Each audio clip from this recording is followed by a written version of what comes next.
Bapak Ibu Saudara yang terkasih di dalam Tuhan, pada pagi hari ini saya ingin kembali mengajak Bapak Ibu Saudara untuk membuka di dalam Mazmur pasal 91. Mazmur 91 ayat 14 sampai dengan ayat yang ke-16. Minggu yang lalu Ibu Feby sudah mengajak kita untuk membaca dan merenungkan ayat ini.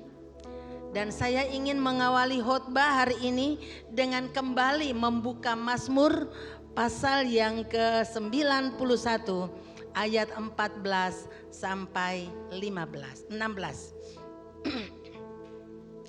Demikian bunyi firman Tuhan.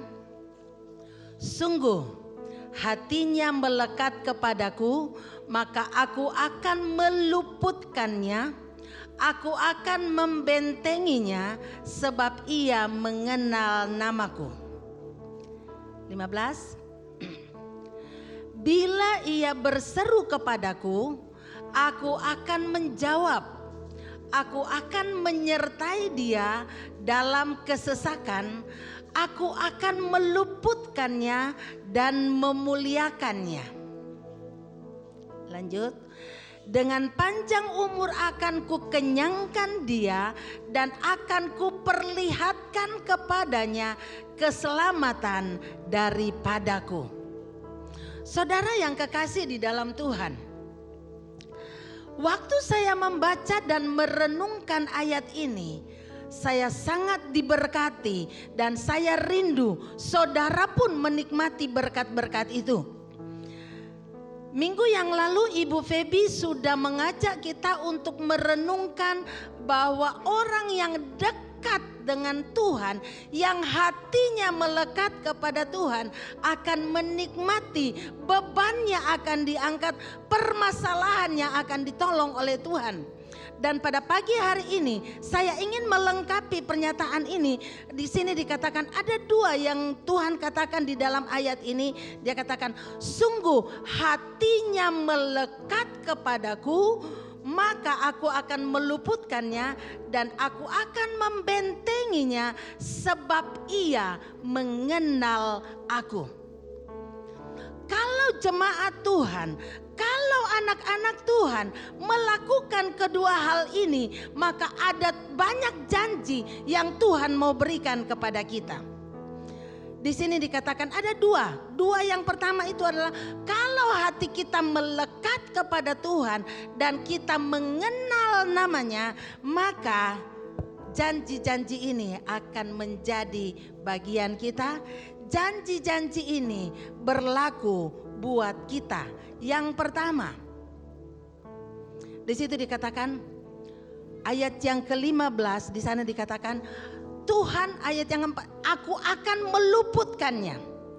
Jadi orang yang hatinya melekat kepada Tuhan dan mengenal namanya, orang itu akan diluputkan oleh Tuhan dari semua hal-hal yang akan membahayakan hidupnya. Amin. Jadi tidak usah takut kepada apapun. Yang kedua, Tuhan akan membentenginya. Yang ketiga, Tuhan akan mendengar dan menjawab doanya. Yang keempat, Tuhan akan menyertai dia dalam kesesakan. Itu tidak berarti bahwa orang yang hatinya melekat kepada Tuhan dan yang mengenal nama Tuhan tidak akan pernah ada di dalam masa-masa yang sulit. Tetapi janji Tuhan mengatakan orang yang hatinya melekat kepada Tuhan dan mengenal namanya akan disertai Tuhan dalam masa-masa kesesakan. Kalau Tuhan ada bersama-sama dengan kita, maka kita pasti melewati masalah itu dengan kemenangan dari Tuhan. Amin. Yang berikut dikatakan Tuhan akan memuliakannya. Dan yang berikut, Tuhan akan memberi dia panjang umur. Dan Tuhan akan menyelamatkan dia. Amin saudara. Tapi kuncinya tadi, orang yang hatinya melekat kepada Tuhan dan yang mengenal namanya. Saudara yang kekasih di dalam Tuhan, pada pagi hari ini saya ingin mengajak saudara untuk belajar mengenal siapa Allah kita. Nama-nama Allah yang disebutkan di dalam Alkitab itu sedang menggambarkan sifat dari Allah kita, menggambarkan siapa Allah kita. Jadi waktu dikatakan Dia adalah Allah yang Maha Kasih, berarti Dia adalah Allah yang penuh dengan kasih. Allah yang Maha Kuasa, berarti Dia Allah yang sanggup melakukan segala sesuatu, sanggup merubah dari yang tidak mungkin menjadi mungkin. Allah gunung batuku, seringkali di dalam Alkitab artinya Dia adalah pelindung kita. Jadi mari kita belajar untuk mengenal Allah kita dari perbuatan-perbuatannya. Dan pada pagi hari ini saya ingin mengajak Bapak Ibu Saudara untuk belajar dari kehidupan beberapa tokoh di dalam Alkitab. Dan waktu saya menyelidiki, saya kaget dengan fakta ini, saudara. Tentu kita mengenal nama, kalau Tuhan memperkenalkan dirinya kepada umatnya dalam perjanjian lama, Dia selalu mengatakan, Aku adalah Allah Abraham, Ishak dan Yakub. Kita mengenal tokoh Yusuf, kita mengenal tokoh Samuel, kita mengenal tokoh Yohanes Pembaptis. Tapi ternyata di balik tokoh-tokoh ini ada sesuatu yang menarik perhatian saya dan saya ingin berbagi itu kepada saudara. Kita akan mengenal Allah kita melalui perbuatannya untuk melakukan sesuatu yang tidak mungkin menjadi mungkin. Saudara pernah dengar kata mandul? Orang mandul? Apa yang saudara pahami tentang orang mandul? Ya? Tidak bisa punya keturunan.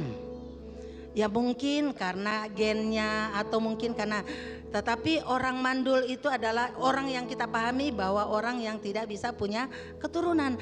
Tapi tahukah saudara, ternyata tokoh-tokoh yang saya sebut tadi itu justru lahir dari rahim wanita-wanita yang mandul. Mari kita lihat.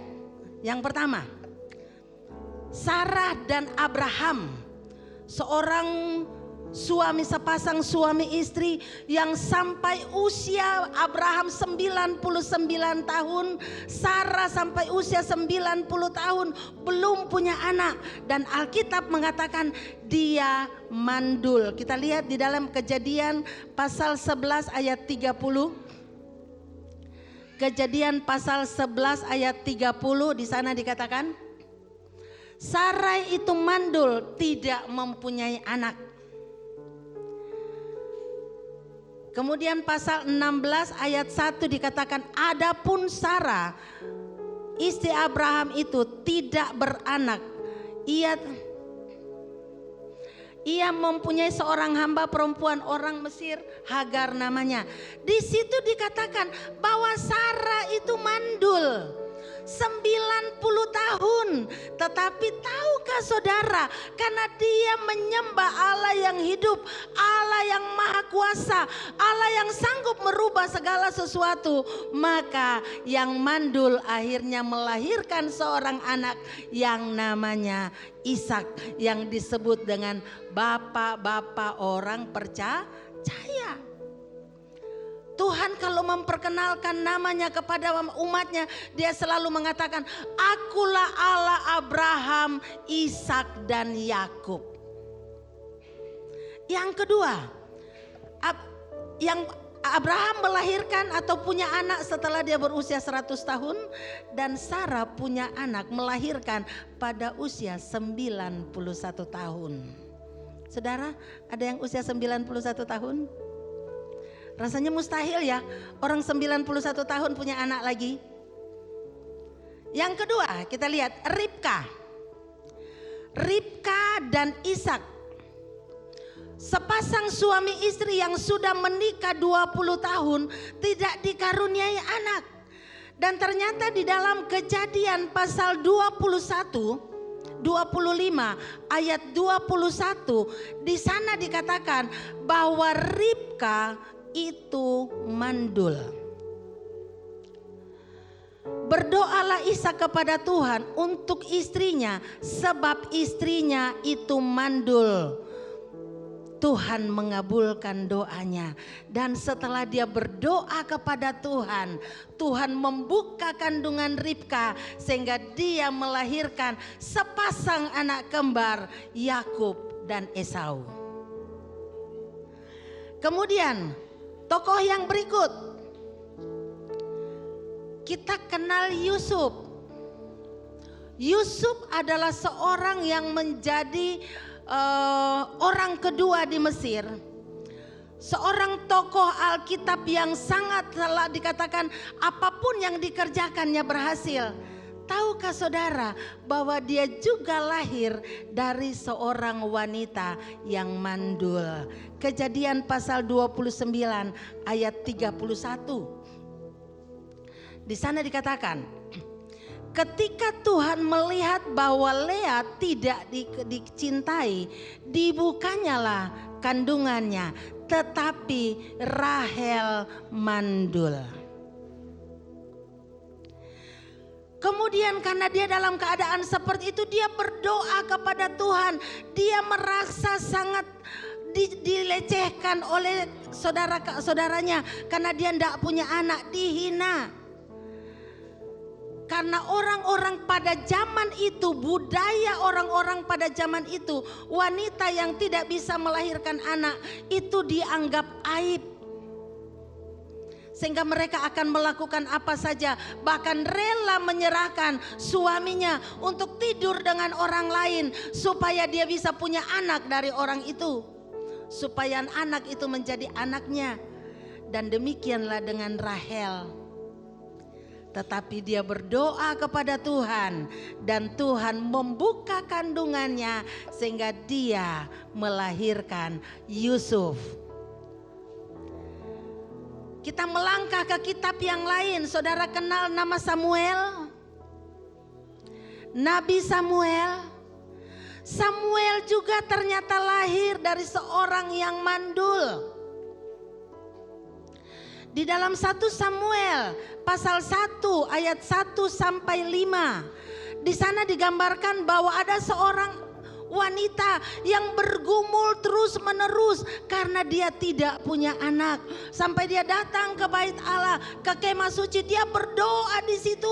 Dia menangis sampai imam berpikir bahwa dia mabuk. Padahal dia sedang bergumul di hadapan Tuhan supaya Tuhan membuka kandungannya. Dan akhirnya dia melahirkan seorang anak yang bernama Samuel, yang menjadi imam, menjadi hakim pada zaman itu. Kita masuk ke dalam perjanjian baru. Kita kenal seorang yang namanya Yohanes Pembaptis.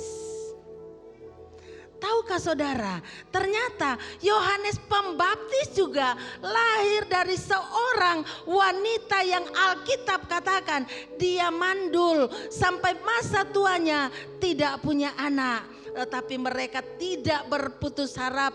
Mereka terus berseru kepada Tuhan. Dan akhirnya Tuhan membuka kandungannya. Di dalam Lukas pasal 1 ayat 5 sampai 6. Di sana dikatakan, pada zaman Herodes Raja Yudea adalah seorang, maaf agak jauh.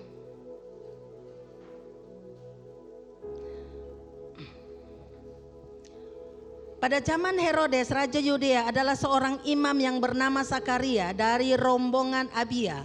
Istrinya juga berasal dari keturunan Harun, namanya Elisabet. Keduanya benar di hadapan Allah dan hidup menurut segala perintah dan ketetapan Tuhan dengan tidak bercela. Tetapi mereka tidak mempunyai anak sebab Elisabet mandul dan keduanya telah lanjut usia.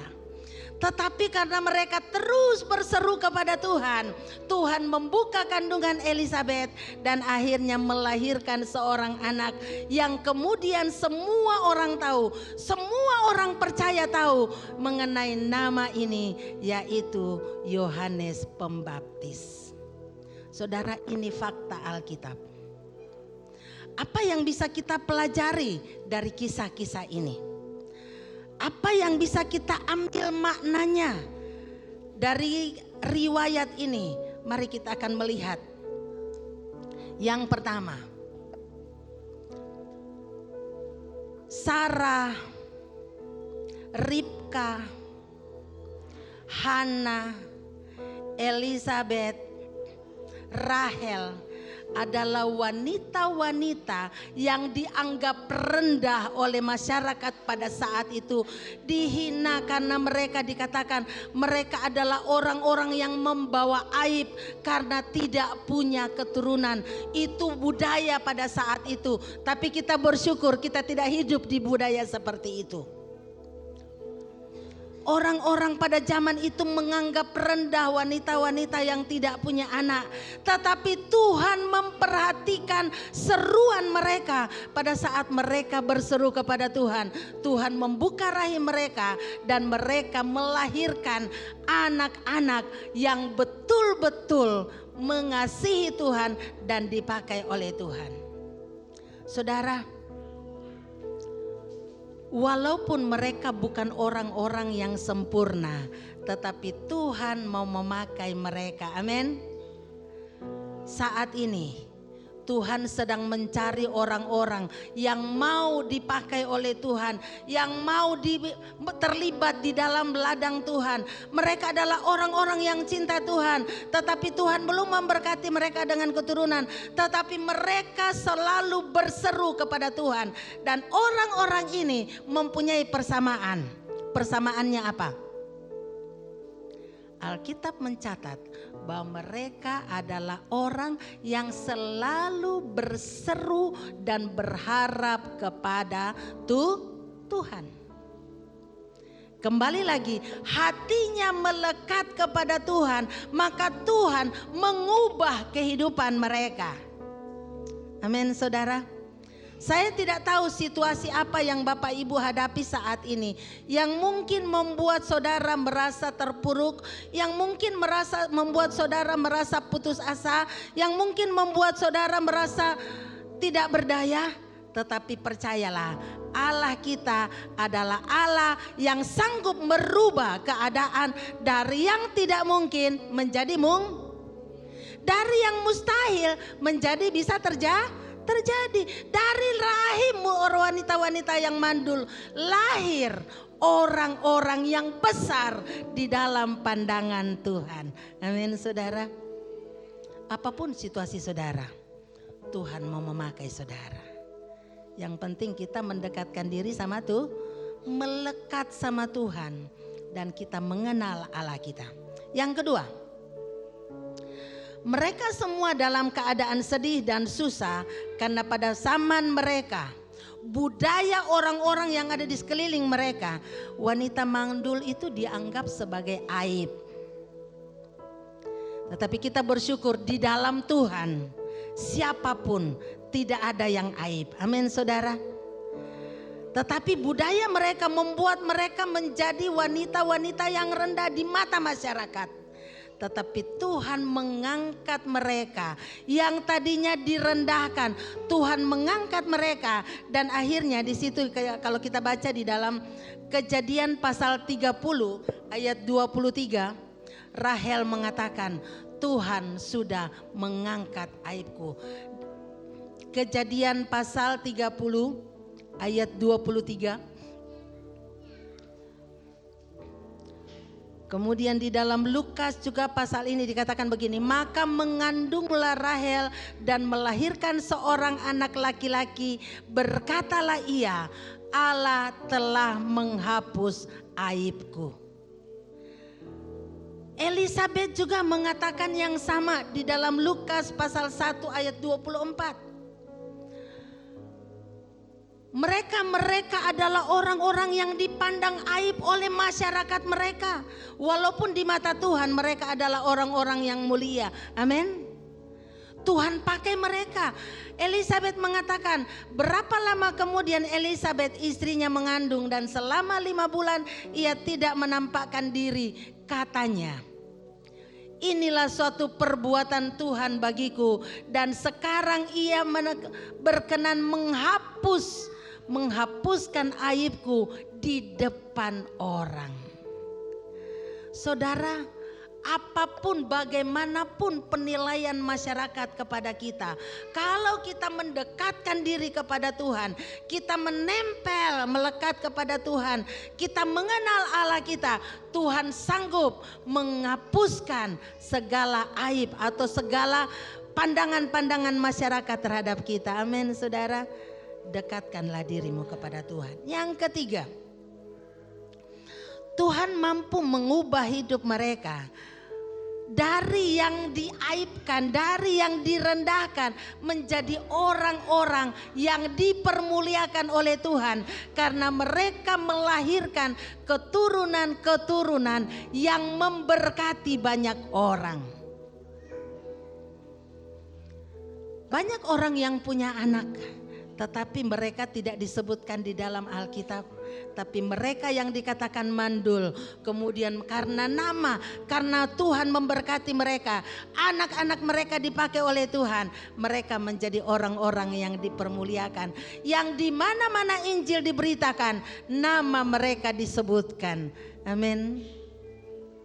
Yang berikut pertanyaannya untuk kita, bagaimana dengan kita? Apa keadaan yang kita sedang hadapi yang mungkin kita merasa kita tidak berdaya? Mungkin itu masalah ekonomi. Mungkin ada orang yang memandang kita sebelah mata karena mungkin keadaan ekonomi kita tidak sebaik orang lain. Mungkin ada orang yang menganggap kita sebelah mata karena mungkin kondisi fisik kita tidak seperti orang lain. Atau mungkin usaha kita sedang tidak maju, belum maju, sehingga orang lain memandang kita dengan sebelah mata. Tapi percayalah, Allah kita sanggup mengubahkan segala situasi. Amin. Karena Allah kita adalah Allah yang maha besar. Allah kita adalah Allah yang sanggup mengembalikan suasana. Sehingga yang di dalam Alkitab di bagian lain dikatakan, berbahagialah orang-orang yang mandul, kata Tuhan. Jadi tidak perlu kita menjadi sedih hati. Mungkin kita punya anak, mungkin kita punya dan semua, tetapi mungkin ada hal-hal dalam hidup kita yang membuat kita rasanya dipandang sebelah mata, yang membuat kita tidak diperhitungkan. Tapi tidak masalah, karena firman Tuhan mengatakan Tuhan akan mempermuliakan orang-orang yang hatinya melekat kepada Tuhan. Tuhan akan mempermuliakan orang-orang yang mengenal Allah dengan benar. Amin, saudara. Saya tidak akan perpanjang firman Tuhan pada pagi hari ini. Tapi biarlah kita mengimani firman Tuhan. Kita terus belajar untuk mengenal Allah kita. Karena firman Tuhan mengatakan, sungguh hatinya melekat kepadaku, maka aku akan meluputkan dia. Aku akan membentengi dia. Karena apa? Dia mengenal namaku. Kenalkah saudara kepada Tuhanmu? Mari kita terus belajar untuk mengenal dia melalui belajar firman Tuhan. Itu sebabnya saya mengajak Bapak Ibu Saudara, bergabunglah di dalam KKA yang ada. Karena di sana kita belajar lebih lagi untuk mengenal Allah kita. Mari kita akan tunduk kepala, kita akan menyanyikan pujian Tak Terbatas Kuasa-Mu Tuhan. Dan kita akan mempersiapkan hati kita untuk mengambil bagian dalam perjamuan kudus. Tak terbatas. atas kuasa-Mu Tuhan.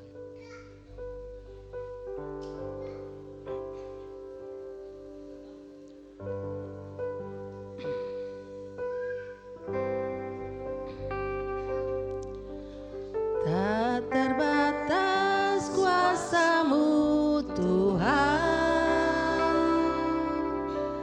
semua dapat Kau lakukan. Apa yang kelihatan mustahil bagiku, itu sangat mungkin bagimu. Tak terbatas kuasa-Mu Tuhan, semua dapat Kau lakukan. Apa yang kelihatan mustahil bagiku, itu sangat mungkin bagimu. Di saat ku tak berdaya, kuasa-Mu yang sempurna. Ketika ku percaya, mujizat itu nyata. Bukan karena kekuatan, namun Roh-Mu ya Tuhan. Ketika ku berdoa, mujizat itu nyata. Amin. Terima kasih Tuhan. Kami bersyukur bahwa Engkau sudah memberikan contoh-contoh bagi kami bagaimana Engkau mengubah situasi, Engkau mengubah keadaan, dan pada saat kami berdoa, mujizat-Mu terjadi. Pada saat kami melekatkan diri kami kepadamu, pada saat kami berjuang berusaha untuk mengenal Engkau, maka Engkau akan memuliakan kami, Engkau akan mendengarkan doa-doa kami. Dan kami bersyukur Tuhan, pada siang hari ini kami boleh belajar dari kebenaran firman-Mu. Saat ini Tuhan, kami bersyukur juga karena Tuhan memberikan kami kesempatan untuk kembali memperingati hari kematian-Mu dengan mengambil bagian dalam perjamuan kudus. Kami berdoa Tuhan, layakkan kami untuk mengambil bagian dalam perjamuan kudus ini dan sucikan unsur-unsur perjamuan kudus, dan layakkan kami untuk melayani Engkau dan mengambil bagian di dalamnya. Terima kasih Tuhan. Kami mau mengambil bagian dalam perjamuan kudus pada pagi hari ini. Biarlah Tuhan sendiri akan menolong kami, sehingga sesudah kami mengambil bagian di dalamnya, hidup kami akan semakin setia kepadamu. Kami akan semakin percaya sepenuhnya kepadamu, dan persekutuan kami dengan Engkau akan semakin kuat. Hak kami akan semakin rasa haus dan lapar akan kebenaran firman-Mu. Terima kasih Tuhan, kami mau mengambil bagian dalam perjamuan kudus pada pagi hari ini. Dalam nama Bapa, Anak, dan Roh Kudus. Haleluya. Amin. Puji Tuhan, silakan para petugas untuk membagikan unsur-unsur perjamuan kudus. Kita akan nyanyikan pujian, Satu Dalam Roh-Mu, Satu Dalam.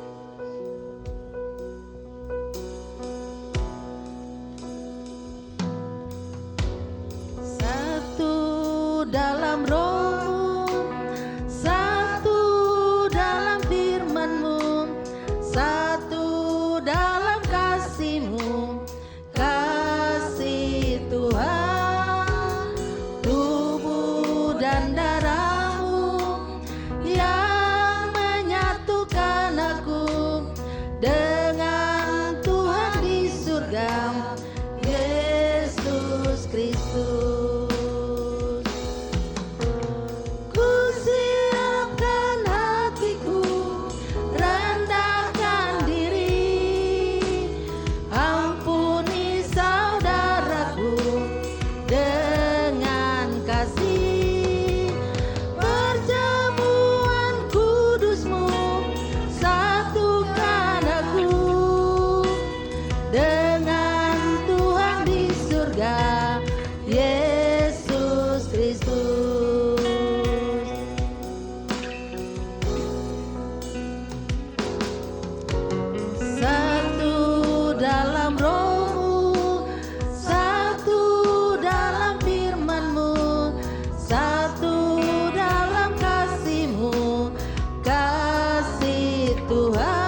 Adakah yang belum dilayani?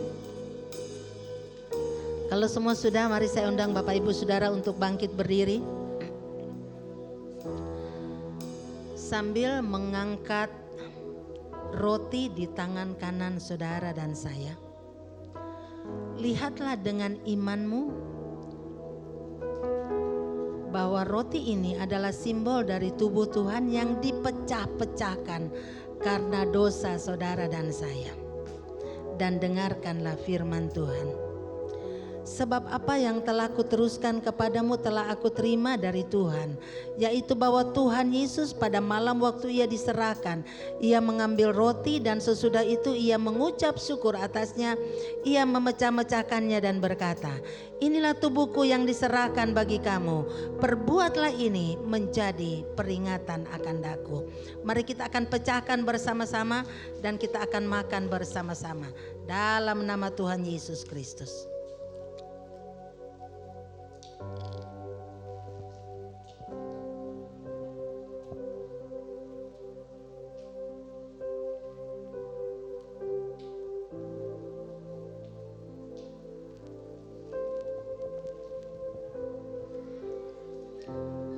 Mari kita akan mengangkat cawan di tangan kanan kita. Lihatlah cawan ini adalah simbol dari darah Tuhan yang mengalir dari setiap luka yang diakibatkan oleh pukulan, cambukan, mengalir darah suci. Darah Tuhan yang tidak berdosa, tetapi Tuhan rela menanggung semuanya itu demi saudara dan saya. Dan dengarkanlah firman Tuhan. Demikian juga ia mengambil cawan sesudah makan lalu berkata, cawan ini adalah perjanjian baru yang dimeteraikan oleh darahku. Perbuatlah ini setiap kali kamu meminumnya menjadi peringatan akan daku. Mari kita akan minum bersama-sama dalam nama Tuhan Yesus Kristus.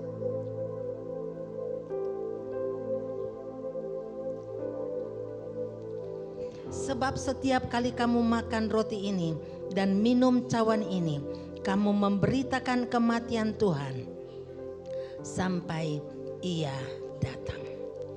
Mari kita ambil waktu sejenak untuk mengucap syukur kepada Tuhan, untuk mengingat betapa besar kasih-Nya, mengucap syukur untuk anugerah-Nya, mengucap syukur untuk keselamatan yang Tuhan berikan buat kita. Terima kasih Bapa, terpujilah nama-Mu. Mengucap syukur untuk anugerah-Mu, mengucap syukur untuk kemurahan-Mu, mengucap syukur untuk pengorbanan-Mu. Terima kasih Tuhan, terpujilah nama-Mu. Nanti saya akan minta dengan hormat Ibu Feby akan mewakili kita mengucap syukur kepada Tuhan untuk karyanya yang besar. Bapa, kami mengucap syukur ya Tuhan, karena waktu Engkau beri kami kesempatan untuk ambil bagian dalam perjamuan hari ini. Kami tahu semua karena Engkau berkenan atas kami Allah. Darah-Mu, tubuh-Mu yang dilambangkan oleh anggur dan roti yang sudah kami minum dan kami makan, telah menyatu di dalam tubuh jasmani kami. Dan kami yakin tentang firman-Mu, tidak ada yang mustahil bagi-Mu Tuhan. Yang sakit sudah dipulihkan, yang lemah sudah dikuatkan, yang hilang pengharapan Tuhan tambahkan pengharapan, yang kekurangan iman Tuhan tambahkan iman. Oleh karena percaya kami kepadamu Bapa, Engkau yang sudah berkorban bagi kami, jadikan kami berkat-Mu ya Tuhan. Jadikan kami garam dan terang dunia untuk menyatakan kuasa-Mu dan kemuliaan-Mu. Terima kasih Tuhan Yesus, di dalam nama-Mu kami berdoa dan bersyukur. Haleluya. Haleluya Yesus. Bapak Surgawi, pada saat ini Tuhan, kami juga berdoa buat saudara-saudara kami yang saat ini sedang terbaring karena sakit. Kami berdoa buat Cimelian yang saat ini masih terbaring karena sakit. Kami berdoa buat Mama Gracia yang saat ini masih ada di rumah sakit karena mau melahirkan. Tuhan, kami percaya bahwa Engkau sanggup untuk menolong mereka, menguatkan mereka dan memulihkan keadaan mereka. Kami berdoa biarlah Tuhan sendiri yang akan melawat setiap saudara-saudara kami yang saat ini sedang sakit. Kami berdoa buat Michelle yang juga tadi beribadah bersama-sama dengan kami. Dan Tuhan tolong supaya dia boleh dipulihkan, dia boleh disembuhkan. Kami berdoa juga buat saudara-saudara kami yang saat ini sedang bergumul masalah kesehatan, masalah kebutuhan, masalah pekerjaan. Kami tahu Engkau adalah jawaban bagi setiap pergumulan kami.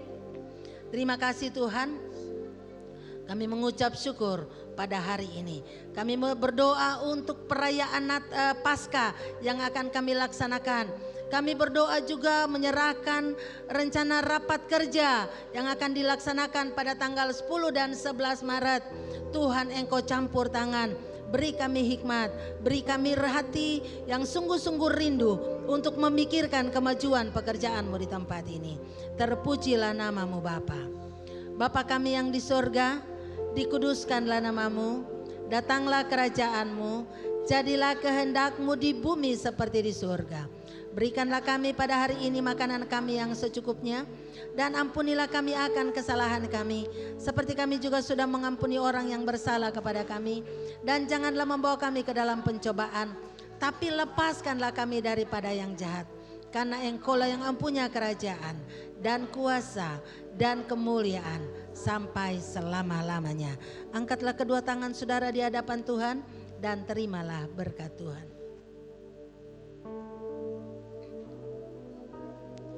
Tuhan memberkati engkau dan melindungi engkau. Tuhan menyinari engkau dengan wajah-Nya dan memberi engkau kasih karunia.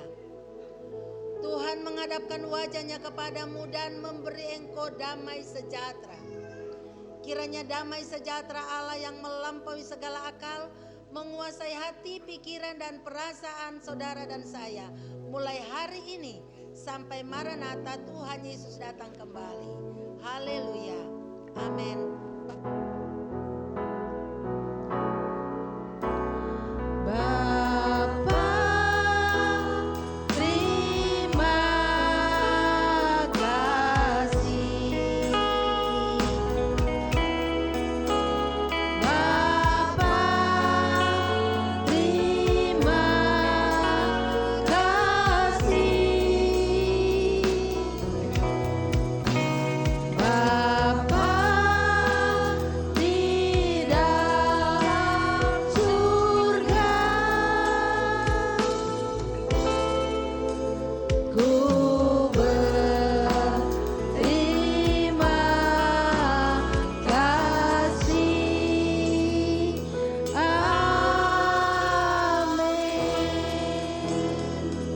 Silakan duduk, selamat pagi, selamat hari Minggu, Tuhan memberkati kita.